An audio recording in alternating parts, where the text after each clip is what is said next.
कलाहांडी जिला बेलखंडी धवलेश्वर पीठर किछि रहस्यमय कथा। कलाहांडी जिला बेलखंडी मंदिर प्रभु शिवंकर बहु चर्चित मंदिर। एहाको मध्य तीर्थस्थान बोली कहा जाय थाए। सेठाकार लोके कहिबा अनुसार एई मंदिर को केही तयारी करि नाहंती। एहा आपे आपे बाहरिछि।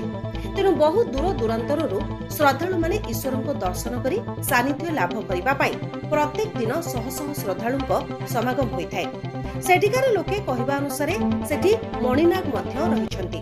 आ से मणि को नेबा पई उद्यम करुथिबारो जणे पूजकंकर मृत्यु मध्य होइथिला।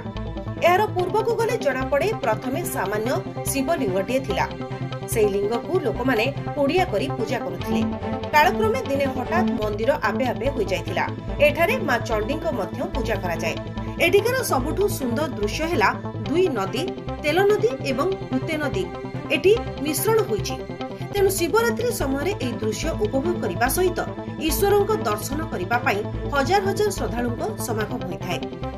कलाहांडीरो सुधीर गोपालଙ୍କ रिपोर्ट, ए मीडिया 24।